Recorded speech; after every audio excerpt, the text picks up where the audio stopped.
What is up, everyone? Welcome to Car Vlog. Yeah, here we go. First of all, I want to apologize for last car vlog. I had an over-emotional reaction to something I saw on the internet when they were criticizing my friends. And that was just bad behavior on my part. Speaking of behavior, Megadan was talking about gaming addiction, and my take on it is this. Addiction is an issue. It's a behavioral type issue where you have this compulsion and your brain is telling you to do something and you don't have the willpower. You're not really strong enough to overcome it. So, your body can get what your brain thinks it needs or release that dopamine, whatever it is. But, addiction is such a personal and sort of intimate thing to people. And it's so different because, here's an example, right? So the neighbors and I, we cook out a couple times a year. They throw out the grill, get some food. I bring the beer, grab a pack of cigarettes, and we split a pack of cigarettes, And that's the only time that I smoke the entire year, So I wouldn't say that I'm addicted to nicotine, even though nicotine is a very highly addicted substance. I absolutely am addicted to pop, 100%. I can't leave the house in the morning to come to work without it. I get fidgety when I'm driving and I don't have a pop, because that behavior was so ingrained for so long that it's hard not to leave the house with a Pepsi or a Coke or a Mountain Dew or something sugary, energy drink. Your brain starts to mess with you, right? Like you're on your way to work. You're like, oh, well, you can just get one out of the vending machine when you get to work. Oh, there's a Speedway. Why don't you stop at that McDonald's and grab a couple Egg McMuffins? You earned it. Your brain starts to talk to you, man. That is like real addiction, And I would say that like people that were abused, not to go dark but people that were abused that are on drugs, while yes, the drugs are a problem, that abuse is the root of the problem. So if we kind of understand those core concepts about addiction, let's talk about video game addiction. There's a very fine line, especially for men who are passionate about their hobbies, right? To have be aggressive about your hobby and have an addiction. And there are 4 phases that YouTubers go through when they get back into gaming. And I'll go over those in a little next segment here. But if you've ever said things like, I can't take my daughter to her dance recital because I have to beat this level, you probably have an addiction to gaming. If you've paid all of your bills and you have $100 left over and you say, man, they have that $80 game that I always wanted at the game store, and you rush right over there to buy it. Or you put purchasing games before you pay your bills. That would probably be addiction. You probably need to see somebody. If you break your social and family commitments because of gaming and you, aren't physically responsible with your money and you are purchasing all these games and all this stuff, peripherals, whatever it is, before you're paying your bills, you probably have a problem. Okay. I wouldn't say that if someone has a lot of time that they're addicted to gaming. I'm lucky. I work 4 10-hour days. I have Friday, Saturday, Sunday off. My kids are older. They take care of themselves. They don't have school commitments anymore. My youngest is 16. So we'll start making her drive here in a little bit. I got to take her to the eye doctor. Oh my God, right? Make sure she can see before she drives, right?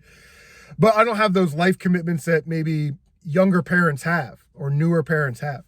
So I've got a lot of time. So it may look like I'm addicted to video games, but I haven't played a video game all month, I swear. I'm going to play Contra Hardcore this weekend. Thanks, Mario, for that 6-button controller. But, yeah, or I don't think it's an addiction when somebody gets like a collector's edition. They pre-order it from GameStop or wherever, and they take Friday off of work and they go get it and they go home and they rush and they play their game. Okay, you've saved up your vacation time, take a vacation day. You know what I mean? Go do your hobby. I'd be like criticizing someone for taking like Thursday, Friday off to go fishing or golfing. You know what I mean? Like I do that a lot.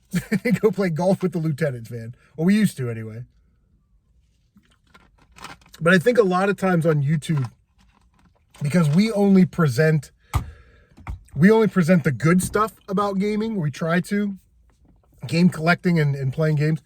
We kind of go through these phases. Now, give me a number, 1, 2, 3, or 4, down below in the comments section of how many of these categories you fit into. You started to get back into gaming, whether it was last year, 10 years ago, 20 years ago. And you were like, I'm only going to collect the games I had as a kid, or I'm only going to collect a specific console because I love that console. Give me a point. Chris has a point. Number 2, all right, I'm going to hit all these garage sales and thrift stores, and I'm going to buy all these games. If it's under $2, I'm just going to buy it. And now we start that game hoarding phase. There's sort of that romantic phase. Then we've got a hoarding phase. Anybody? Give Chris 2 points. I have 2 points. Hey, if it's $2, I'm just going to buy it, man. I don't care. I don't care if it's a system I don't collect for. I don't care if it's a game I don't really want. If it's $2 under, I'm going to buy it, or whatever your price was. Could be $3, $4, whatever. So that nice little romantic reintroduction phase, that getting, let's get reacquainted with our love, Nintendo, right? And now we're just starting to hoard games. Gaming. Well, that comes from watching YouTube. That is absolutely 100% trying to keep up with the Joneses. That YouTuber got all these games, man, I need to go get some games. I found a box of games too that I'm never going to play. Yeah. Guilty, I did it. The third phase is I don't really need to buy any more games. Like, I've got all the games I want, maybe a couple games here or there, but now I'm a sophisticated collector. I have tons of games for tons of consoles. I have all these games I had when I was a kid. I have more games than I'm ever going to play, but I still kind of enjoy having this stuff around. It's kind of cool. It looks great in my background in my YouTube video. And yeah, look at me, sophisticated collector phase. Give Chris 3 points, man. I'm 3 for 3. And then as you get older, you get more, not necessarily in age, but older in the community, you kind of enter that last phase, which is, I don't really need any of this stuff. I haven't played a Sega Saturn in 3 years. I haven't played my Virtual Boy ever. I want to have a TurboGrafx collection, but I never play it. The market is high. I bought this stuff to it because it's an investment. Remember when we said all that shit? It's an investment. Well, the market's high. Sell into when the market's high. That's what we're supposed to be doing. We should be selling all of these games immediately. But we don't. Because we're all addicted. Not necessarily to the games, not necessarily to the hunting, not necessarily because we want to have the biggest collection in the whole world. We want Guinness to come knock down our doors. We're addicted because we want to keep up with the Joneses. We want that stuff behind us to make us as if we're cooler, right? As if we know more. I've got 1,000 games on my shelf. That means I know a lot about gaming. I'm a reputable source. There's all sorts of status that comes along with that. You know what I mean? I don't mean to have my Sharp TV that's just where I can shoot my videos. That's a flex. I'm subconsciously flexing. I can't help it. I can put another shelf there and some more games, but that Sharp TV is there. Why? Because I have one. It's an addiction. And we're all subject to it. And we all go through those 4 phases at some point. 4? I'm 4 for 4, man. I went through all 4 of those phases. And I am now in some of this stuff has to go.